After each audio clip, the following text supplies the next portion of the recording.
ભગવાન સ્વામિનારાયણને નિરખીને જોઈ રહ્યા, ભગવાનને દંડવત પ્રણામ કર્યા, ઓળખી રહ્યા, પણ બોલી ન શક્યા. ભગવાનને નિરખી જોઈ રહ્યા. ભગવાનને લાગ્યું કે આ અમારા અક્ષરધામના મુક્ત છે.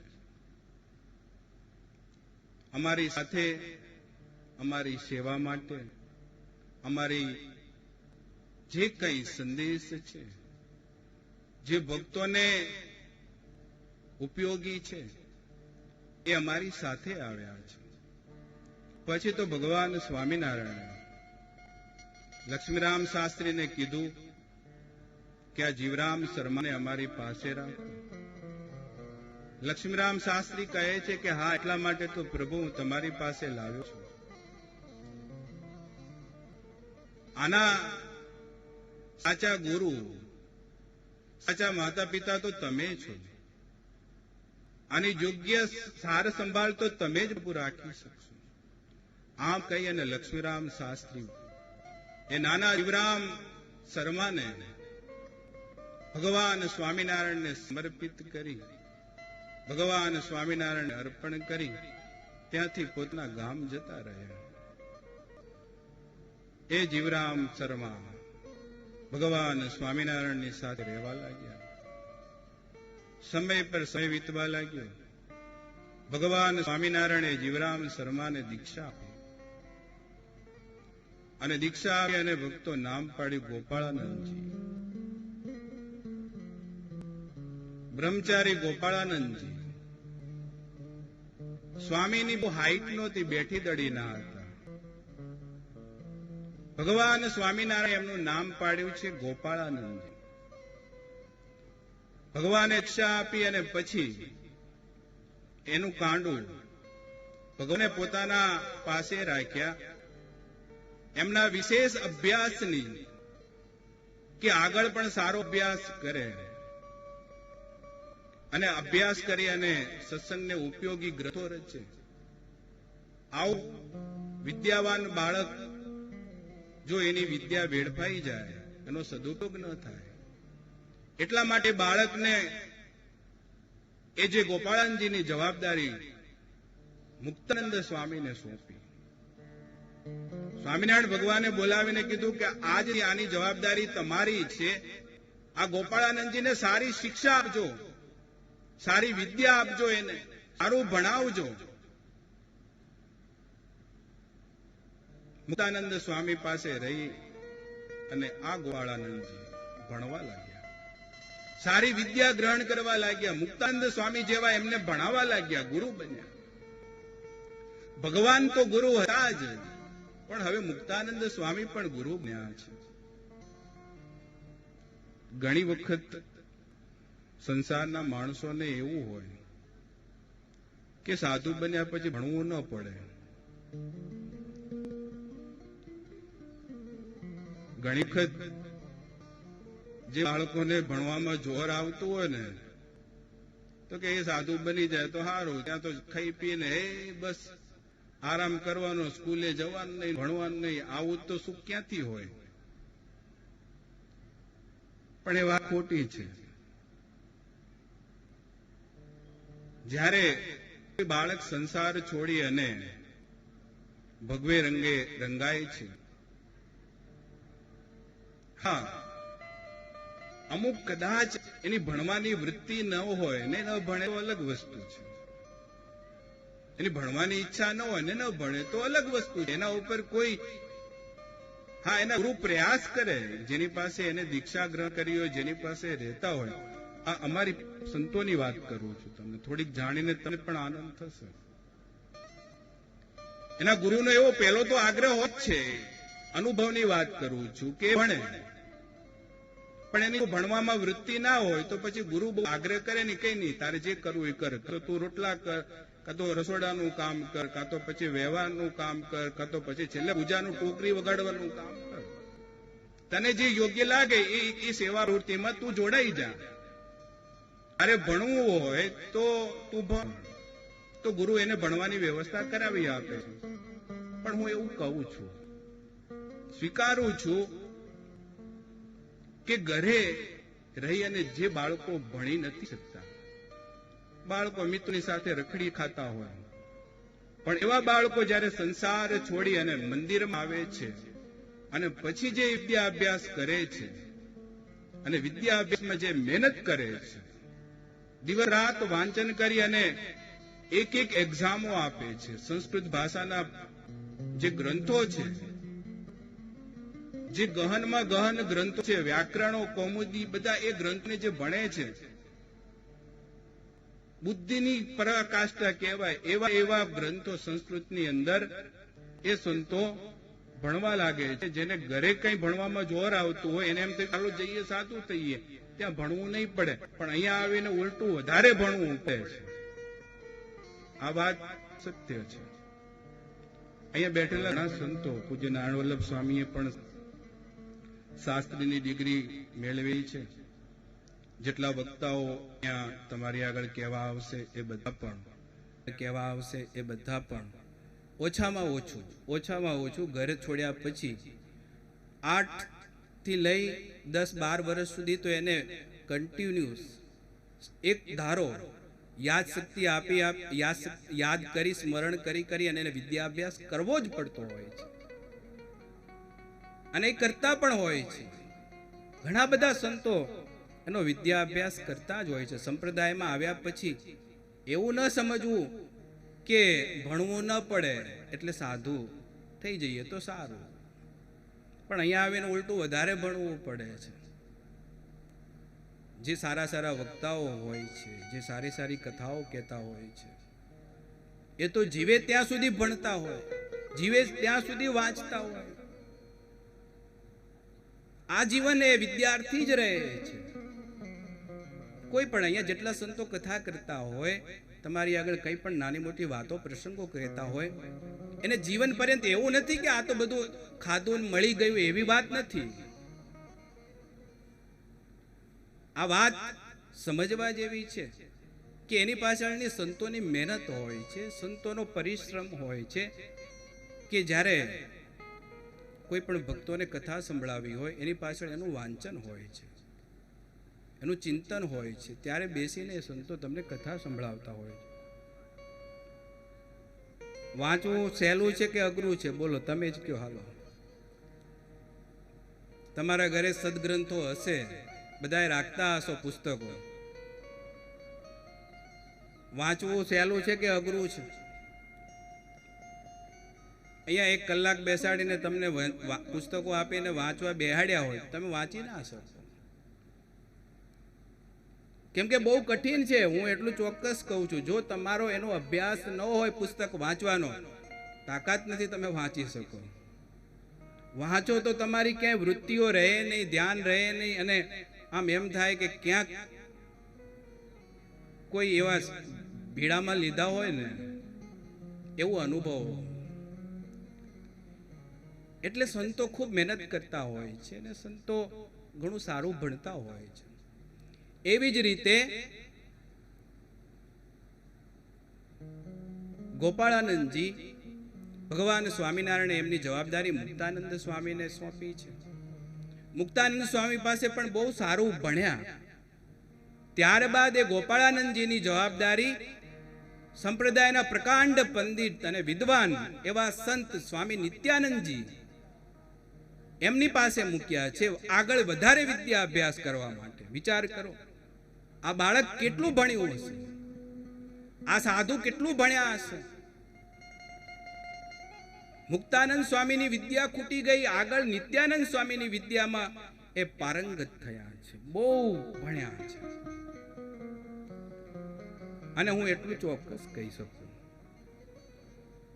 આ ગ્રંથ સત્સંગી ભૂષણ સાંભળવો ગ્રંથ જેટલો સહેલો છે, એના જે સંસ્કૃતના શ્લોકો છે તમારું માથું ફાડી નાખે એટલા ગહન ગ્રંથ એ શ્લોકો સ્વામીએ લખ્યા છે.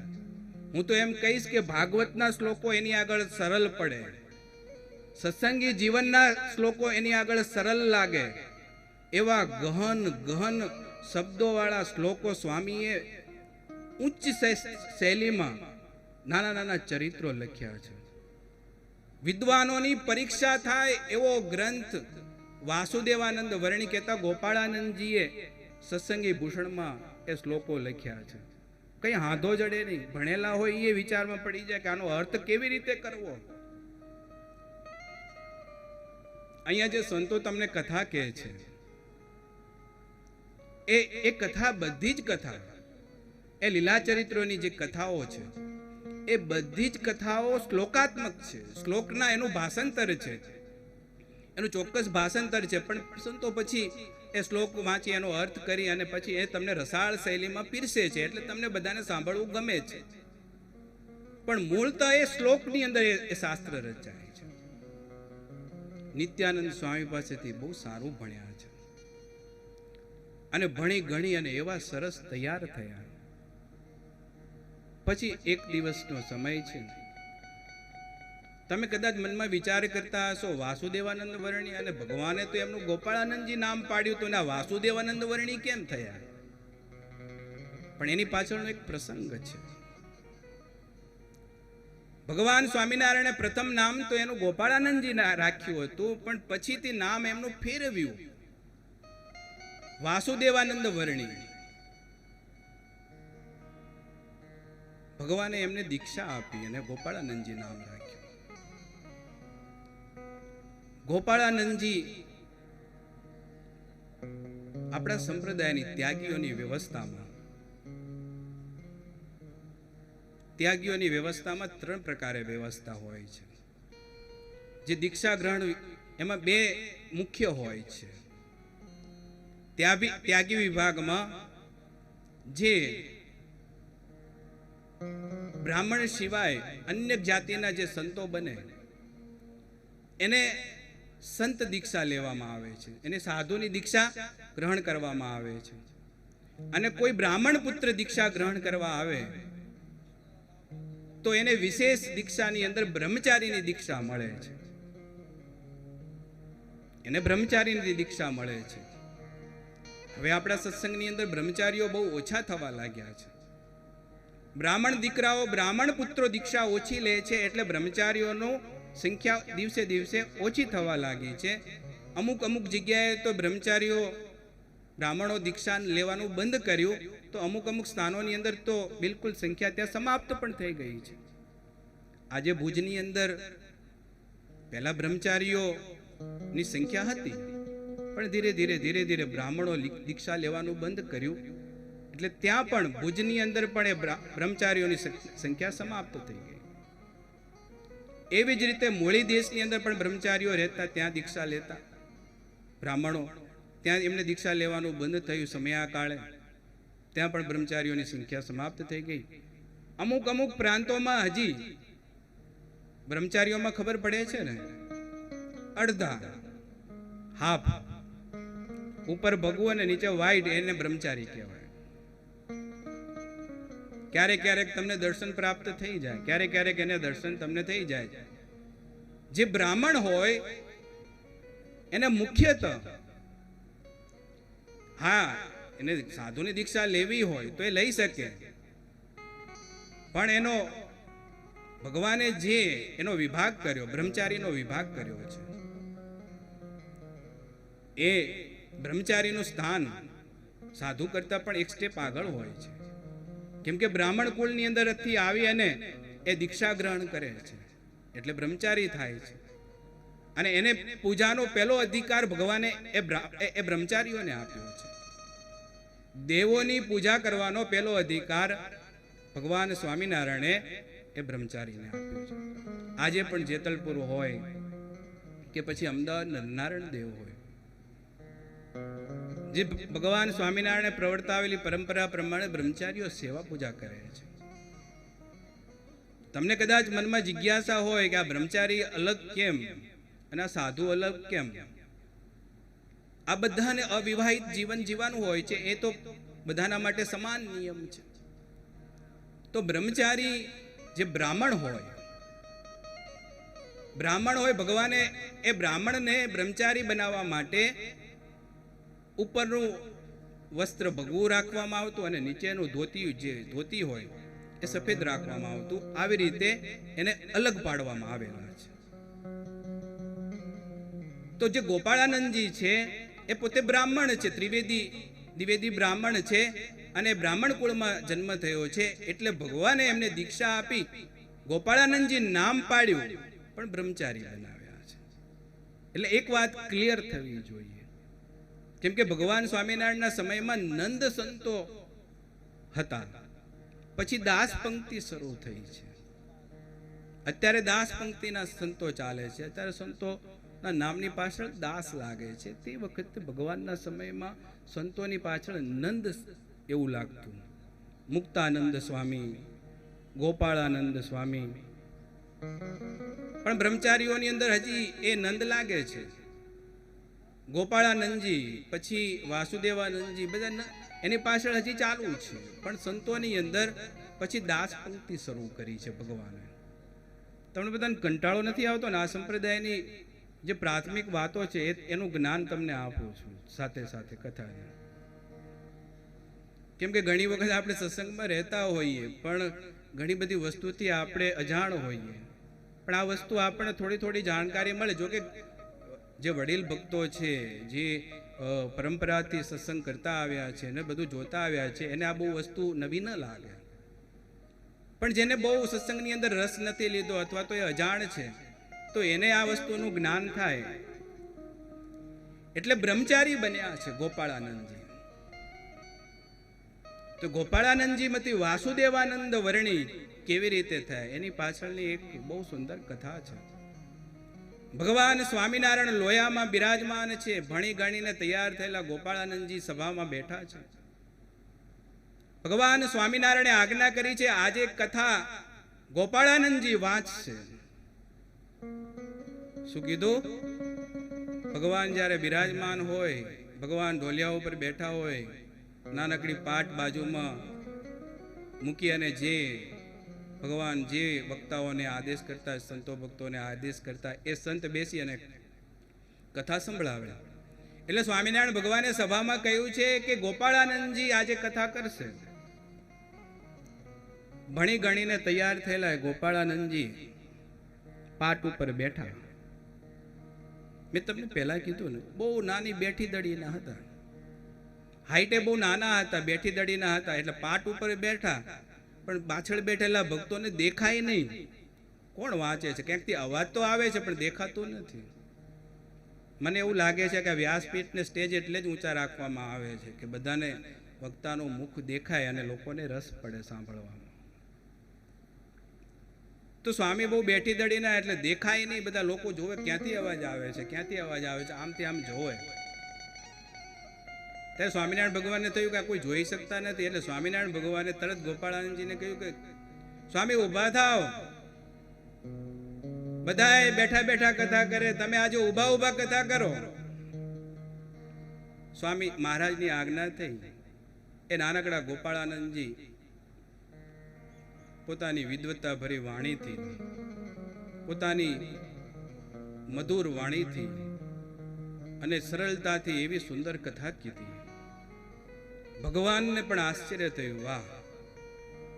અને તે વખતે જ્યારે કથા પૂર્ણ થઈ, ભગવાન એટલા બધા રાજી થઈ ગયા, એટલા બધા પ્રસન્ન થઈ ગયા અને રાજી થઈ, અને ભગવાને આખી સભા મધ્યે એવી પ્રશંસા કરી, એવા ઊંચા શબ્દ બોલ્યા, વાહ ગોપાળાનંદજી વાહ, આવી કથા તો અમે આજ સુધી નથી સાંભળી.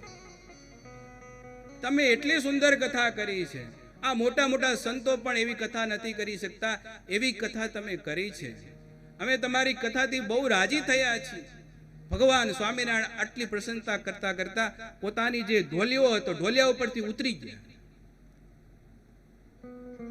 બહુ પ્રેમથી માથા ઉપર હાથ મૂકી અને બહુ ભાવથી પ્રશંસા કરી, પીઠ ઉપર હાથ ફેરવવા લાગ્યા. બહુ આનંદ થયો.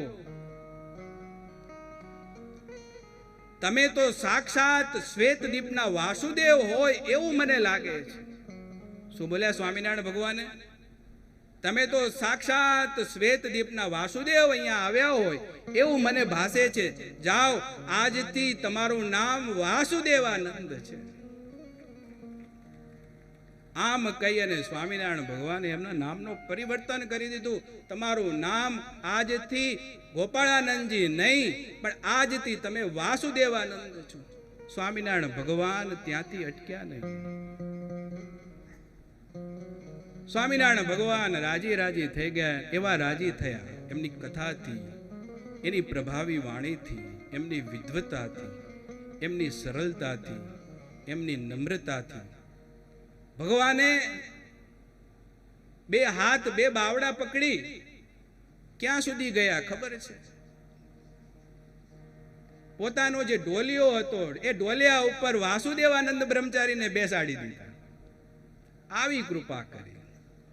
બેસાડી દીધા તો ત્યાં સુધી તો વાત અલગ હતી. આખી સભા સ્તબ્ધ બની ગઈ, જોઈ રહી. આખી સભા સંતો મોટી સંખ્યામાં ઉપસ્થિત હતા. આજ સુધી ભગવાને પોતાની ગાદી ઉપર કોઈને બેસવાનો અવસર નથી આપ્યો. આજે આ એક પહેલા એવા બ્રહ્મચારી વાસુદેવાનંદ બ્રહ્મચારીની વાણીથી પ્રસન્ન થઈ ભગવાને એમને એમની ગાદી ઉપર બેસાડી દીધા. બેસાડ્યા પછી સ્વામિનારાયણ ભગવાને અટક્યા નહીં. ચંદન વડે ચાંદલો કર્યો, ચોખા ચોડ્યા, પૂજા કરી, સરસ મજાનો ગળામાં હાર પહેરાયો. ત્યાંથી ભગવાન અટક્યા નહીં. એ વાસુદેવાનંદ બ્રહ્મચારીનો પગ ધોયા છે જળ વડે. વાતોની અંદર આ લખ્યું છે. હું મારી કોઈ પોતાની વાણી નથી કહેતો. સ્વામિનારાયણ ભગવાને જળ ધોઈ પગ ધોયા છે અને કહ્યું છે આજથી અમે અમારી ગાદી આમને સોંપી છે.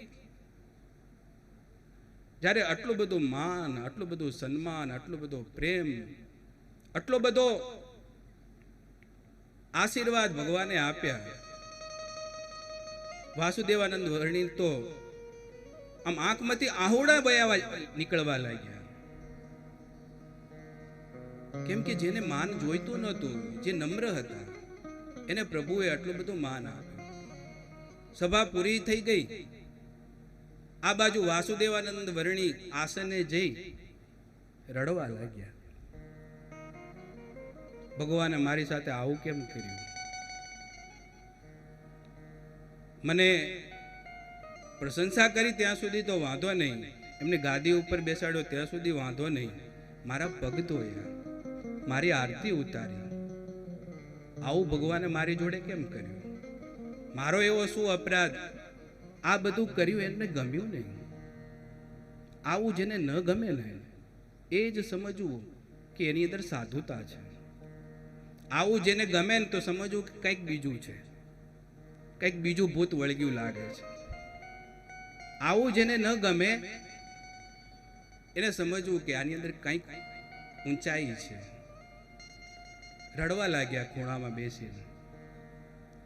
ભગવાનને કોઈએ સમાચાર આપ્યા કે પેલો નાનો બ્રહ્મચારી, તમે આટલી બધી પ્રશંસા કરી, પગ ધોયા, આરતી કરી, ગાદી ઉપર બેસાડ્યા, એટલે બેચારા બહુ રડે છે, બહુ ઢીલા પડી ગયા છે. ત્યારે ભગવાને મુક્તાનંદ સ્વામીને આજ્ઞા કરી, જાઓ, એ નાના બ્રહ્મચારીને બહુ મોટા છે, જાઓ એને જઈ અને તમે સમજાવો. મુક્તાનંદ સ્વામી સત્સંગની માં કહેવાય.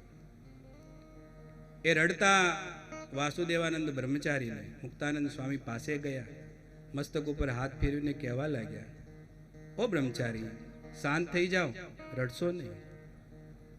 શ્રીજી મહારાજ આપણી માં કહેવાય. માં ક્યારેક વાલ કરે, માં ક્યારેક ખોળામાં બેસાડે, ક્યારેક હાથ ફેરવે, ક્યારેક આપણને પ્રેમ કરે. એમાં આટલું બધું રડવાનું ન હોય. એમાં તમે કેમ આટલા બધા ગળગળા થઈ ગયા છો? ભગવાન તો આપણી માં છે, એમને જે કરવું એ કરે. આપણે આ તો પ્રેમ વરસાવ્યો છે, આ તો વાલ વરસાવ્યો છે, તમારી ઉપર તો બહુ મોટી કૃપા થઈ છે, માટે રડશો નહીં. ભગવાન તો આપણી માં છે. ત્યારે આમ કીધું ત્યારે માંડ શાંત થયા. આમ કીધું ત્યારે માંડ શાંત થયા, પણ આવા નિર્મળ પ્રકૃતિના આ વાસુદેવાનંદ વર્ણિય હતા. ભગવાને આટલી બધી મોટાઈ પ્રશંસા આપી, પણ એ તો એમને ગમી નહીં. જેને પ્રશંસા ના ગમે, જેને મોટાઈ ન ગમે, એ ભગવાનથી નિકટ જાય છે ને ભગવાન એને પસંદ કરે છે. તો વાસુદેવાનંદ વર્ણીને ભગવાને આજ્ઞા કરી કે સ્વામી, તમે ભક્તિ શાસ્ત્રનો એનો એક ગ્રંથની રચના કરો. સ્વામીએ પોતાના હાથમાં કલમ લઈ સત્સંગી ભૂષણ શાસ્ત્રની શરૂઆત કરી અને સ્વામીએ એક પછી એક એમ 5 અંશોની અંદર આ સુંદર શાસ્ત્ર રચ્યું. 13,000 ઉપરાંત શ્લોકોની અંદર, 300 ઉપરાંત અધ્યાયોની અંદર આ શાસ્ત્ર રચાયું. અને સ્વામીએ સરસ મજાનું વિદ્વતાની પણ પરીક્ષા થઈ જાય એવું શાસ્ત્ર સ્વામીએ લખ્યું છે. પછી જે શાસ્ત્ર રચાયા બાદ સ્વામીના જે અધિકારી શિષ્ય હતા, એ અધિકારી શિષ્યમાં વ્યાપકેશ મુનિ હતા, જે આ શાસ્ત્રને ભણી શકે, શાસ્ત્રને સારધાર પાર નીકળી શકે એવા એક જ સ્વામીના શિષ્ય, જેનું નામ વ્યાપકેશ મુનિ હતા. પોતાના ગુરુ પાસે રહી, વાસુદેવાનંદ બ્રહ્મચારી પાસે રહી વ્યાપકેશ મુનિ આ શાસ્ત્ર ભણ્યા છે ગુરુ પાસે. અને ગુરુ પાસે ભણી અને પછી જે કથા છે એ કથા હવે પછી આપણે કથાનો સમય, સત્રનો સમય અહીંયા પૂરો થાય છે. પ્રથમ દિવસના પ્રથમ સત્રને કથાને અહીંયા ભગવાનના નારાયણ ધુન્ય સાથે સંપન્ન કરીએ. સ્વામી નારાયણ, સ્વામી નારાયણ, સ્વામી નારાયણ. गाइए बड़े भाव से ताली के साथ. स्वामी नारायण, स्वामी नारायण. स्वामी नारायण, स्वामी नारायण. स्वामी नारायण, स्वामी नारायण. बोलो स्वामी नारायण, स्वामी नारायण. स्वामी नारायण, स्वामी नारायण. अरे स्वामी नारायण, स्वामी नारायण. स्वामी नारायण, स्वामी नारायण. स्वामी नारायण, स्वामी नारायण.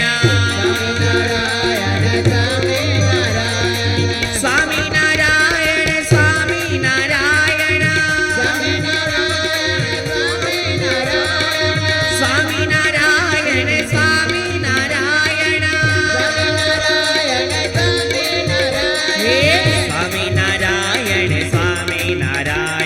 स्वामी नारायण, स्वामी नारायण. स्वामी नारायण, स्वामी नारायण. स्वामी नारायण, स्वामी नारायण. स्वामी नारायण, स्वामी नारायण. स्वामी नारायण, स्वामी नारायण. स्वामी नारायण, स्वामी नारायण. स्वामी नारायण, स्वामी नारायण. स्वामी नारायण, स्वामी नारायण.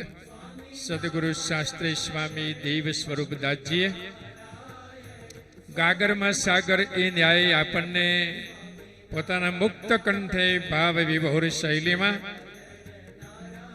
શ્રીમદ સત્સંગી ભૂષણ શાસ્ત્રનો સારરૂપ એવા ભગવાનના ચરિત્રો અને વાસુદેવાનંદ બ્રહ્મચારીનું જીવન કવન એ આપણને સંભળાવ્યું. સમય સમયનું કામ કરશે, આપણે આપણું કામ કરવાનું છે. આજે કથામાં જઈશું, કાલે જઈશું, પરમ દિવસે જઈશું, એમ જો કદાચ વાયદા કરશું, સમય ચાલ્યો જશે. એટલે જાગ્યા ત્યાંથી સવાર આવા વિદ્વાન વક્તા જ્યારે આપણને કથા સંભળાવતા હોય, આવો મૂર્તિ પ્રતિષ્ઠા મહોત્સવ ઉજવાતો હોય, આપણા વડુ ગામની આંગણે બ્રહ્મનિષ્ઠ પવિત્ર સંતોનું આગમન થતું હોય તો આનાથી જીવનમાં બીજી સફળતા કઈ હોઈ શકે? અત્યારે સભામાં ઉપસ્થિત હિંમતનગર મંદિરના મહંત સદગુરુ શાસ્ત્રી સ્વામી પ્રેમપ્રકાશદાસજી તેઓ પણ પધારેલા છે અને અમદાવાદના વિદ્વાન સંત સદગુરુ શાસ્ત્રી સ્વામી વિશ્વ સ્વરૂપદાસજી પણ પધારેલા છે. આમ દરરોજ સંતો પોતાની અનુકૂળતા પ્રમાણે તમને પોતાની વાણીનો લાભ આપવા માટે અને એ પણ પોતાના જીવનમાં આવા પવિત્ર પ્રસંગોને માણવા માટે આવતા જ રહેશે. તો અત્યારે સદગુરુ શાસ્ત્રી સ્વામી વિશ્વ સ્વરૂપદાસજી આપણને મૂર્તિ પ્રતિષ્ઠા મહોત્સવ એટલે કે પ્રસંગને અનુરૂપ પોતાની વાણીનો લાભ આપશે. આપણે થોડી હજુ ધીરજ રાખવાની છે. રસોડામાં ભલે ને પકવાન તૈયાર થયા હોય, ભોજન પ્રસાદ તૈયાર હોય, પણ થોડી પ્રતીક્ષા અને હંમેશા ભૂખ લાગે ને ત્યારે પછી જમીએ ને તો એ જમવાની મીઠાશ આવે. ભૂખ વિનાનું ખાવું એ નહીં. હજુ તો મધ્યાહન સમય બરાબર થયો નથી. તો પધારો સદગુરુ શાસ્ત્રી સ્વામી વિશ્વ સ્વરૂપદાસજી. સર્વાવતારી અનંત કોટી બ્રહ્માંડના અધિપતિ સર્વેશ્વર ભગવાન સ્વામિનારાયણ આપણા સર્વના હૃદયની અંદર જેઓનું ઉત્કૃષ્ટ સ્થાન છે એવા નરનારાયણ દેવ પીઠાધિપતિ પરમ પૂજ્યપાદ ધર્મ ધુરંધર 1008 આચાર્ય મહારાજ શ્રી વડો બહેનાના મંદિરના મૂર્તિ પ્રતિષ્ઠા મહોત્સવ પ્રસંગે આયોજિત સદગુરુ વાસુદેવાનંદજી સ્વામી નિર્મિત શ્રીમદ સત્સંગી ભૂષણ જ્ઞાન યજ્ઞના આજના વક્તા મહોદય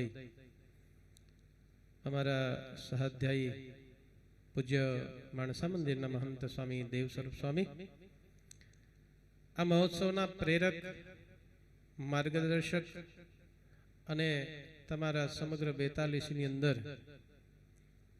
જેઓનું આગવું સ્થાન છે, સૌ એમને ગુરુપદે માને છે એવા પૂજ્ય નારાયણ વલ્લભ સ્વામી, પૂજ્ય શ્રી વલ્લભ સ્વામી, હિંમતનગર મંદિરના પૂજ્ય મહંત સ્વામી પ્રેમપ્રકાશ સ્વામી, સંહિતા પાઠી, સર્વે પૂજનીય સંતો, સર્વે યજમાન પરિવાર અને ગામના તથા બહાર ગામના સમાજમાંથી સર્વે આવેલા ભક્તજનોને હૃદયના ભાવથી જય સ્વામિનારાયણ. હમણાં જ સ્વામીએ જાહેરાત કરી કે જમવાને થોડી વાર છે હજુ અને બનાવ્યું છે એટલે જ જાહેરાત કરી. જય સ્વામિનારાયણ. હજુ અડધા બોલ્યા જય સ્વામિનારાયણ. હવે બરોબર. ભગવાન સ્વામિનારાયણે વચનામૃતની અંદર બહુ સુંદર વાક્યો કહ્યા. આ વચનામૃત વર્ષ ચાલે છે અને આવતીકાલે એટલે માગસર સુધી ચોથના દિવસે વચનામૃતના પ્રાગટ્યને 200 વર્ષ પૂરા થાય છે. આવતીકાલે ચોથ છે ને, એટલે વચનામૃતની વાતથી આપણે શરૂઆત કરીએ. ભગવાન સ્વામિનારાયણે વચનામૃતની અંદર કહ્યું કે જેને કથા વાર્તામાં બેસવાની ટેવ નથી એની કોઈની એટલી અટકળ કરવી કે એની અંદર રૂડા ગુણ ક્યારેય નહીં આવે. એ રૂડા ગુણ તે શું? તો કે ધર્મ, જ્ઞાન, વૈરાગ્ય, ભગવાનની ભક્તિ, ભગવાન અને ભગવાનના ધામને પામવા માટે આ રૂડા ગુણ છે ને હોવા ફરજિયાત છે. શિક્ષાપત્રીની અંદર ભગવાન સ્વામિનારાયણે આજ્ઞા કરી કે વિદ્વાન હોય, પછી એ સાધુમાંથી હોય તોય ભલે અને ગ્રસ્તમાંથી હોય તોય ભલે, વિદ્વાન હોય એમણે પણ સત્સંગ તો અવશ્ય કરવો. જો સત્સંગ ન કરે, આ કથા વાર્તા ન સાંભળીએ તો એ અધોગતિને પામે. આમાં મોટા ભાગના પશુપાલક પણ બેઠા હોય અને કદાચ અત્યારે ન રાખતા હોય તો ભૂતકાળમાં પશુઓને સાચવ્યા જ હશે. એટલે બહુ સીધું દ્રષ્ટાંત સંતોએ શાસ્ત્રની અંદર આપ્યું છે. ગાયનું દૂધ છે એ જગત માત્રના પ્રાણીઓ માટે, જે દૂધ પીવે છે એવા તમામ પ્રાણી, પછી એ મનુષ્ય હોય તોય ભલે અને પશુઓ હોય તોય ભલે, ગાયનું દૂધ છે એ પુષ્ટિ કરતા છે, બુદ્ધિને વધારનારું છે અને શરીરમાં બળ પ્રેરનારું છે. ગાયનું દૂધ પુષ્ટિ કરતા છે, પણ એ ગાયને 2 ટાઈમ દોહતા હોય અને જો એ ગાયને પૌષ્ટિક ખોરાક ખવડાવવામાં ન આવે તો પછી એ ગાયની શું હાલત થાય? સમજમાં આવે છે? એ ગાયને પણ પૌષ્ટિક ખોરાકની જરૂર હોય છે. એમ આ કથા વાર્તા છે ભગવાન સ્વામિનારાયણે એ સમયથી લઈને આ જ દિવસ સુધી જે પ્રવર્તાવેલી જે આ પરંપરા છે કથા વાર્તાની, એટલા માટે છે કે આ કથા વાર્તાની કાયમને માટે અમારે ને તમારે બધાને જરૂર છે.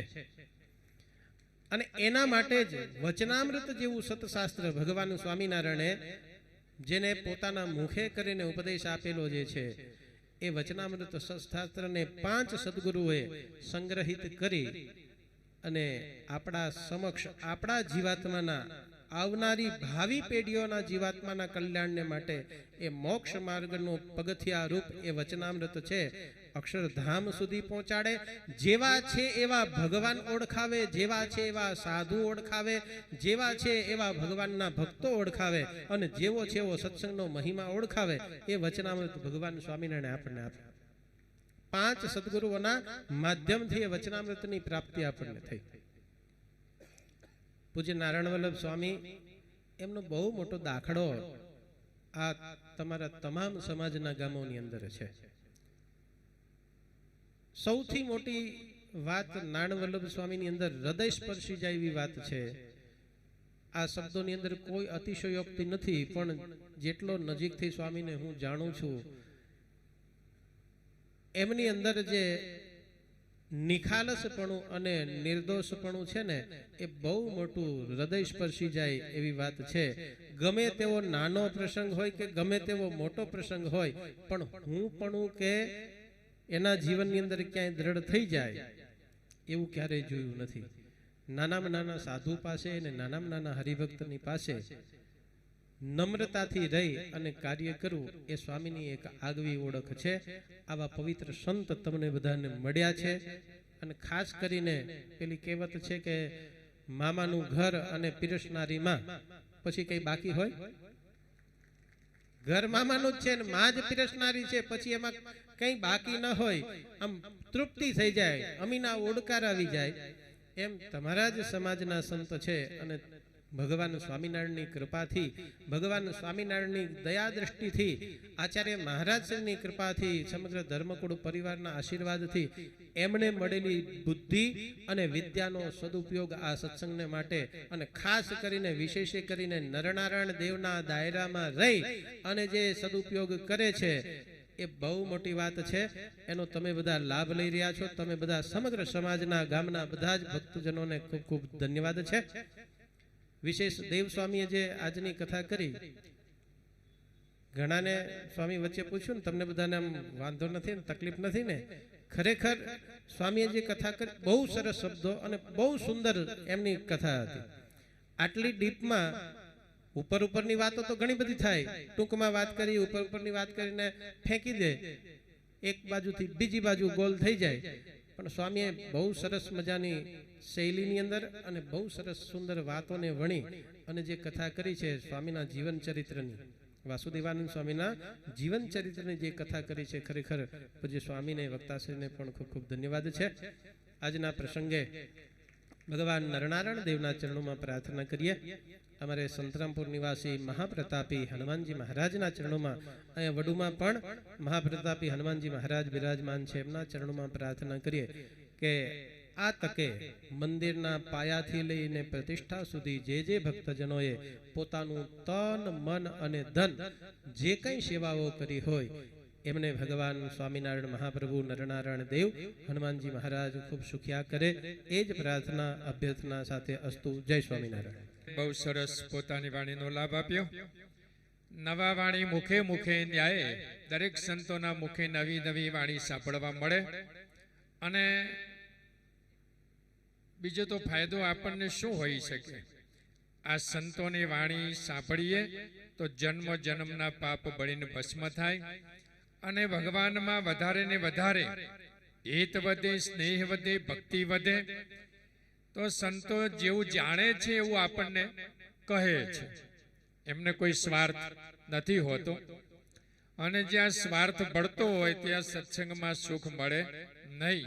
નિસ્વાર્થ, નિષ્કામ એવા તમે ભક્તો છો, અને સંતો પણ એ માર્ગ ઉપર જવા માટે અને ભગવાનને એ રીતે રાજી કરવા માટે પ્રેરણા આપતા હોય. હવે હિંમતનગરના મહંત સદગુરુ શાસ્ત્રી સ્વામી પ્રેમ પ્રકાશદાસજી અહીં આવી આપણને આ પ્રસંગને અનુરૂપ પોતાને વાણીનો લાભ આપશે. બહુ આમ ટૂંકા છે, નાના છે, પણ એ પાટલો બાટલો નથી હો. હમણાં જોજો, તમને નાના છે પણ આમ એની ગર્જના મોટી છે. તો આપણને આ પ્રસંગને અનુરૂપ પોતાની વાણીનો લાભ આપશે.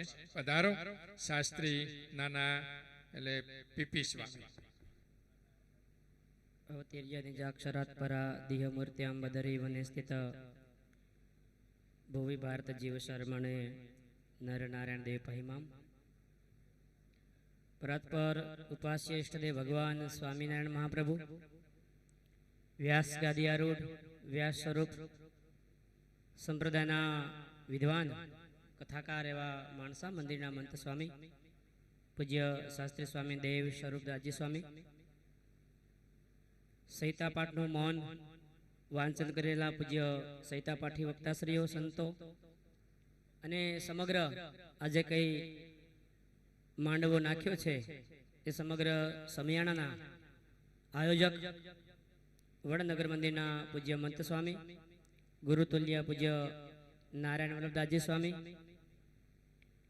ઈશાન મંદિરથી પૂજ્ય શ્રી વલ્લભદાસજી સ્વામી, શાસ્ત્રી સ્વામી વિશ્વાસ સ્વરૂપદાસજી સ્વામી, યજમાન પરિવાર, આપ સૌ ભક્તજનોને જય સ્વામિનારાયણ.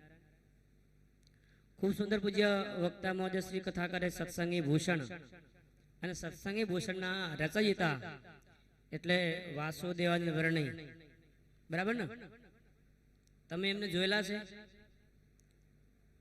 કેટલાય જોયેલા છે? હાથ અધર કરો. જોયેલા છે? આના તો પાડો. જોવા છે? જોવા છે? મને જોઈ લો. કઈ રત્તી ભેળ ફરક નતો. હા, એમાં મારામાં કઈ ફરક છે નહીં. વિશેષ એનાથી આગળ કહું, પોતે બ્રાહ્મણ હતા, હું બ્રાહ્મણ છું. પૂર્વાશ્રમથી હું બ્રાહ્મણનો દીકરો હતો. એટલે સ્વામી તમે એ કદાચ ન હોય તો તમારે મને ઉભો કરવાનો. હા, એટલે હોળી ના ચડાવતા. એટલે સત્સંગી ભૂષણ એટલે આપણે બધા સત્સંગી છીએ. તમે ગ્રસ્ત સત્સંગી છો, જ્યારે અમે ત્યાગી સત્સંગી છીએ. આપણા બધાનું, આપણા બંનેનું આભૂષણ શું હોય, આભૂષણ કેવા હોય, ઈ મેળવવા માટે આ સત્સંગી ભૂષણ ગ્રંથ એની કથા સાંભળવી પડે. તમે તમારા શરીરના તો આભૂષણો બધા પહેરો છો, જે જે જગ્યા જે શોભતું હોય એ બધા કાનના, હાથના, ગળાના બધા દાગીનાના આભૂષણો પહેરો છો, પણ જીવનું આભૂષણ, એ અક્ષરધામ સુધી પહોંચવાનું આભૂષણ, એ આ સત્સંગી ભૂષણ શાસ્ત્ર છે. એમાં જે કઈ વક્તાશ્રી કહે એ આપણા જીવનની ખોટ પૂરવા માટે કહેતા હોય છે. બાકી કાંઈ રૂપિયા વધી પડતા તા મંડપ નાખી દીધો એવું તો કાંઈ છે નહીં. આ જીવને ક્યાંક ઊંડે ઊંડે ખૂણે ક્યાંક પડ્યું હોય, ખામી હોય, એ ખામી દૂર કરવા માટે આ સમિયાણો નખાણો છે. સમુદ્રની અંદર એક વહાણ ચાલ્યું જતું હતું. એ વહાણ બરાબર મધદરિયે પહોંચ્યું એટલે એનો જે હાંકનારો જે ખેડુ હતો એ ખેડુએ એવી જાહેરાત કરી કે આ સમુદ્રની અંદર તુફાન ઉપડ્યું છે અને હમણાં આ આપણી જે નાવ છે એ કદાચ ઊંધી વળી જશે, આપણે બધા મરી જશું. માટે જેને જે કાયમ કરવું કરી લેજો. કોને ઇષ્ટદેવ સંભાળાય ઇષ્ટદેવ સંભાળી લેજો. તરતા આવડતો હોય તરી દેજો. જે તમારે તૈયારી કરવી હોય એ તૈયારી કરી લેજો. આવી જ્યારે જાહેરાત થઈ ત્યારે બધા જે અંદર માણસો બેઠા હતા એના ચિંતા પેસી ગઈ, હવે શું કરશું? સમુદ્રમાં આ તુફાન પડ્યું છે. પણ ભક્તો એ સમયની અંદર એક 10 વર્ષનો નાનકડો દીકરો એ હાથમાં દડી લઈ, ગેંદ લઈ એ રમે છે. આમથી આમ જાય, આમથી આમ દોડે. એ કોઈ બુજુર્ગ એને પૂછ્યું કે બેટા આ વાણને હાંકનારો જે ખેડૂ એણે જાહેરાત કરી છે સમુદ્રમાં તુફાન પડ્યું છે ને હમણાં બધા આ હોડી ઊંધી વળશે આપણે બધા મરી જશું, તને બીક નથી લાગતી? ત્યારે એ 10 વર્ષના દીકરા એવું કીધું કે વડીલ, મને ખબર છે જાહેરાત થઈ છે, સમુદ્ર છે એમાં તુફાન ઉપડવું, વાવાઝોડા હોય તો એની પ્રકૃતિ છે, પણ આજે મારી 10 વર્ષની ઉંમર છે, હું 5 વર્ષનો હતો ત્યારથી આ નાવની અંદર રોજ આવું છું, રોજ આવું છું, રોજ આવું છું, રોજ આવું છું, અપડાઉન કરું છું, પણ કોઈ દિવસ આ નાવ ઊંધી વળી નથી. અને એ ઊંધી ન વળવાનું કારણ એને જે હાંકનારો છે, એ વાણને ચલાવનારો છે, એ મારો બાપ છે, અને મારા બાપની ઉપર મને વિશ્વાસ છે કે મારી નાવને ઊંધી નહીં વળવા દે. ભક્તો, તમારો ને મારો બાપ ભગવાન સ્વામિનારાયણ છે, એની ઉપર આપણને વિશ્વાસ હોય, એની ઉપર શ્રદ્ધા હોય, એના ચરણોમાં આપણા જીવનની નાવ સોંપી દીધી હોય તો ભગવાનની જવાબદારી છે આપણી નાવને ઊંધી વળવા નહીં દે. નાનકડું બાળક એ મા કે બાપના ખોળામાં બેઠું હોય ને એની ચિંતા ના નિશ્ચિત હોય કે ખોળો કોનો છે, માનો ખોળો છે, બાપનો ખોળો છે. ઈ નાનકડા છોકરાનો બાપ ઊંચો ઉચાળે પાછો તેડી લે. છોકરો હસતું હોય, એને ખબર છે મારો બાપ ઈ ફેંકે છે, મને તેડી લેશે. આપણો બાપ ભગવાન સ્વામિનારાયણ છે. ભક્તો, એ ગમે તે આપણી કસોટી કરે, ગમે તેવી આપણી પરીક્ષા લે, પણ એ અંતે બાપ છે આપણી રક્ષા કરતા હોય છે. એવા બાપ ભગવાન સ્વામિનારાયણ આપણા ગામની અંદર 2 મંદિરો પૂજ્ય નારાયણ સ્વામીએ આ એક નૂતન મંદિર બનાવી આપણા ગામને ભેટ આપી છે. બહેનોનું મંદિર છે ને, એ જીર્ણ થતા નવા મંદિર જ્યારે જરૂરત પડી ત્યારે મારા જોડથી આજ્ઞા લઈ અને પૂજ્ય નારાયણ સ્વામીએ એ સ્વામી તો શું લેવા દેવા, મંદિર બનાવી તમને આપીને કાલે જતા રહેશે, પણ તમારી પછી જવાબદારી થાય કે મંદિરમાં ભગવાન બેસી જાય, કાયમ માટે સેવા કરજો. અને આવા ગુરુની ભક્તો કાયમ માટે તમે પકડી રાખજો. તમે નસીબદાર છો કે આવા પૂજ્ય નારાયણ સ્વામી જેવા સંત તમને મળ્યા, એ આપણા ભાગ્ય છે, એટલે જ મળ્યા છે. ઘણા ગામડા ખાલી છે, પણ આપણા ગામમાં આવે છે, એ આપણા નસીબ છે. ભક્તજનો, 40 વર્ષ સુધી પૂજ્ય સ્વામીએ વ્યાસપીઠ ઉપર બેસી કથા કરી. હવે 65 વર્ષની ઉંમર થઈ, સ્વામી કે હવે મારે નિવૃત્તિ લેવી છે, હવે બીજા સંતોને આ આગળ લાવવા છે. એટલે આ નાના જે સંતો તૈયાર થતા હોય, જે યુવાન સંતો, વિદ્વતાથી ભરેલા સંતો હોય, એમને પૂજ્ય પોતે આ સ્ટેજ આપતા હોય છે. પૂજ્ય સ્વામી ઘણી 40 વર્ષ સુધી એમના જીવનમાં કંઈક કથાઓ કરી આપણા જેવા હરિભક્તોને એમની વાણીથી એ લાભ આપ્યો છે. આપણું ગામ કયું ગામ છે? વડુ. ગામનું નામ જ વડુ છે. એટલે આ ભગવાનની પ્રાર્થના કાયમ વડુનું વડુ રહે તમારા સમાજમાં, સત્સંગમાં.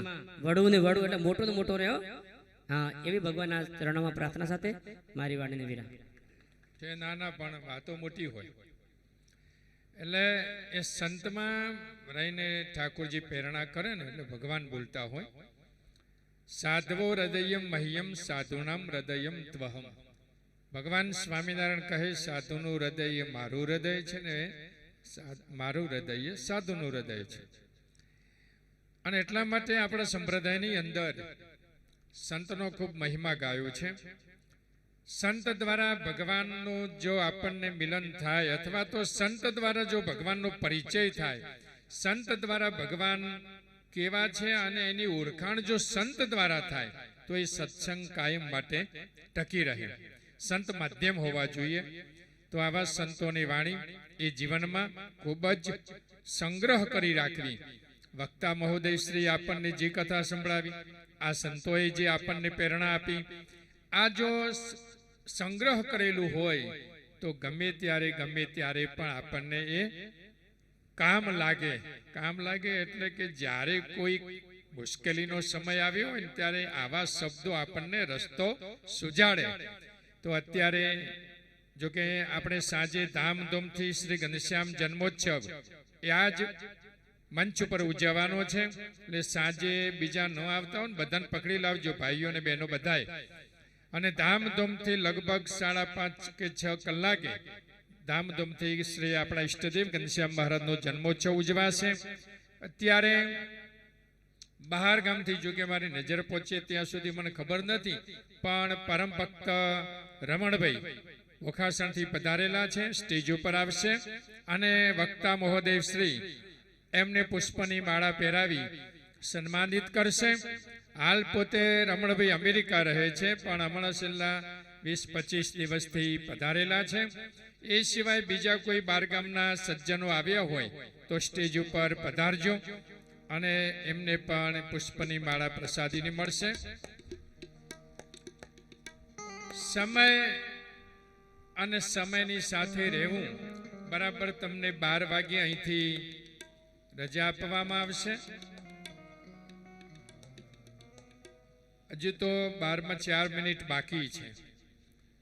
4 મિનિટનો કસ કાઢવો પડે.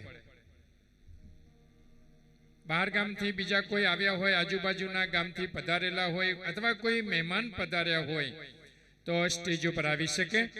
અને વક્તા મહોદય શ્રી દ્વારા તમે વાંચ્યો જ હશે. સાંજની કથામાં સમયસર બધાય ભક્તો આવી જજો અને આજે ધામધૂમથી આપણે ઉત્સવ કરવાનો છે. તો સાંજની કથામાં દરેક ભક્તો સમયસર પધારજો. લગભગ 3 વાગે આવી જવાનું. તો હવે ભગવાનના જયઘોષ સાથે અત્યારનો સત્ર અહીંયા વિરામ કરવામાં આવે છે.